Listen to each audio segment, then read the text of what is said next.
আসসালামাইকুম গাইস, আশা করি ভালো আছেন। আমি অনেক ভালো আছি আলহামদুলিল্লাহ। তো আপনাদের আজকে যে ভিডিওটা নিয়ে আসছি সেটা মূলত কালকে যে ঈদটা চলে গেল, তো ঈদের মাঝে যে আমরা নামাজ পড়তে পারিছি, কিন্তু পাশের ইউনিয়নে কিছু গ্রাম নদী ভাঙনে প্লাবিত হয়ে যায়। তারা নামাজ পড়লে ঈদের নামাজও পড়তে পারে না ভালোভাবে। তাদের হাজার হাজার জমি, হাজার হাজার ধান খেত, তাদের পশু পাখির খামার টামার সব নষ্ট হয়ে যায়। সেখানে যাচ্ছি আমি, আপনাদের দেখাবো ভিডিওটা নদীতে কতটা ভাঙছে বা কতটা ক্ষয়ক্ষতি হয়েছে আপনাদের দেখাবো। আমি যে হাঁটতেছি এটা কিন্তু অবদা এই সাইডে কিন্তু বাসা, বাট আমার অপোজিট সাইড আমার সামনে কিন্তু নদী। আপনারা দেখতে পাচ্ছেন যে এই সাইডে নদী, বাট এইটুকু রাস্তার এই সাইডে এই বসত বাড়ি। বাট এরা বসত বাড়ি, এদের জায়গা জমিও নেই, বিটা বাড়ি। এরা জায়গা জমি ছাড়লেও যাইবে কোথায়? বাট নদী এইটুকু আপনার এই সাইডে বাড়ি। ওই রাস্তা জয়েন, ওই সামনে ওই যে লোকজন না থাকে না, ওইখানে হচ্ছে ওই রাস্তা জয়েন।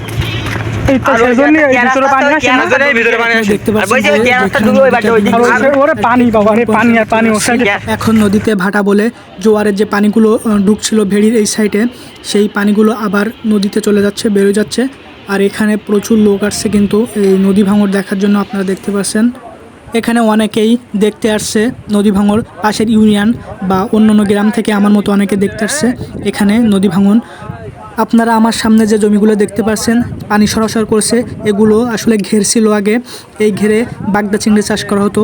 আর নদীতে যে বালির ট্রলারটা দেখছেন, এটা আর কি এই ভাঙনের বস্তাগুলোই বালি পরে এই ভাঙনে দিবে বলে ওই ট্রলার টানছে। আমার সামনে যে জমিগুলো দেখতে পাচ্ছেন সব কিন্তু ঘের, এখানে বাগদা চিংড়ি চাষ করা হয়। আসলে মানুষের যে কত ক্ষতি হয়েছে আপনারা বলে বোঝাতে পারবো না আপনাদের। আর এই হচ্ছে সেই মেন্ট ভাঙা। এই সাইডে নদী, এই যে অবদা ছিল, এবং অবদার এই সাইডে যে মানুষজন বসে আছে এগুলো হচ্ছে ঘের ছিল, বাগদা চিংড়ি চাষ করা ঘের। কিন্তু ঈদের দিনই এইখানে ভেঙে যায়। ভেঙে কত মানুষের স্বপ্ন, কত মানুষের পরিশ্রম, কত মানুষের টাকা। আসলে এখানে প্রতিটা মানুষই গরিব মানুষ, দিন আনে দিন খায়। এই তাদের সব সম্বল এই ঘেরের পিছনে খরচ করে, এবং ঘের থেকে যেগুলো আয় হয় তা নিয়েই সারা বছর এরা সংসার চালায়। আপনারা দেখতে পাচ্ছেন যে কতটা অসহায় মানুষ এখানে কীভাবে আছে। বাড়িঘর সব বুড়ে গেছে, সব কিন্তু ক্ষতি হয়ে গেছে। আর এখানে কিভাবে ভেঙে দিয়ে গেছে দেখেন। এই জমিগুলো আর কিন্তু পরবর্তীতে কাজে লাগানো যাবে না, এতটা গর্ত, এতটা হয়ে গেছে। যেদিকে চাই, শুধু যেদিকে তাকাই শুধু পানি আর পানি, পানি আর পানি। এত ভাটায় নদীতে ভাটা চলছে বলে আপনারা ভাটায় এটা দেখতে পাচ্ছেন।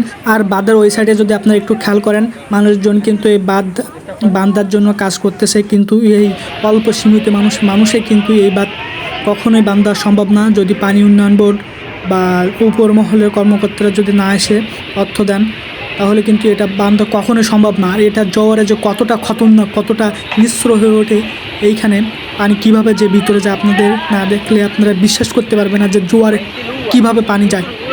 আপনার যদি আপনি ভয় না পান জোয়ারে যেভাবে পানি যায় এখানে, তো আমি কি বললাম। তো মানুষজন এইখানে যাচ্ছে, সবাই যাচ্ছে এই সাইড থেকে ওই সাইডে বাঁধতে কাজ করতে, সবাই যাচ্ছে এইভাবে আপনারা দেখতে পাচ্ছেন।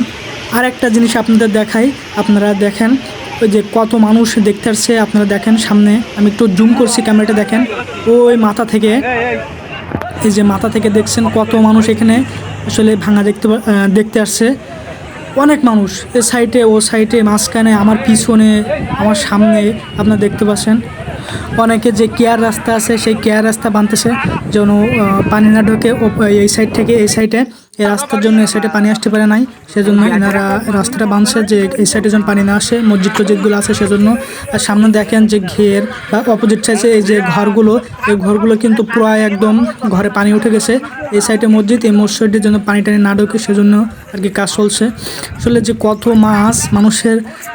মাছ এখানে সব নদীতে চলে যাচ্ছে, কত যে গাছপালা, ঘর বাড়ি, মানুষজনের জিনিসপত্র, এগুলো কোথায় নিয়ে যাবে, কি করবে। আসলে মানুষ পাগল হয়ে গেছে, পাগলের মতো ছুটছে, কিচ্ছু তারা ভেবে পারছে না। এখানকার মানুষেরা যে কত কষ্টে আছে, কত দুঃখে আছে, আপনারা এখানে না আসলে আপনারা বুঝতে পারবেন না। আর এই আমার সামনে যে নদীটা দেখতে পাচ্ছেন আপনারা, এই নদীটা হচ্ছে আমাদের খোলপেটা নদী। এই নদীটা জোয়ারের সময় যে কতটা খতরনাক, কতটা হয় আপনাদের বোঝানো যাবে না। এই যে জোয়ার উঠছে, এই জোয়ারে কিন্তু যে পানি ভাবছে না, এই পানিগুলো কিন্তু ফুল একদম নদী এর ভাঙর দিয়ে প্রবেশ করে যে গ্রামগুলো আছে আশেপাশে সব কিছু প্লাবিত হয়ে যাবে। তো আপনাদের সাথে যে ভিডিওটা শেয়ার করলাম, আপনারা এই প্রাণবাসী মানুষের জন্য দোয়া করবেন। আর দোয়া ছাড়া আসলে আপনারা কিছু করতে পারবেন না, এখানে এসেও তো কোনো সাহায্য করতে পারবেন না। সাহায্য করতে পারলে আপনারা আমার সাথে যোগাযোগ করতে পারেন। আশা করি ভালো থাকবেন। আমার ভিডিওটা এখানে শেষ করে দিচ্ছি। আল্লাহ হাফেজ।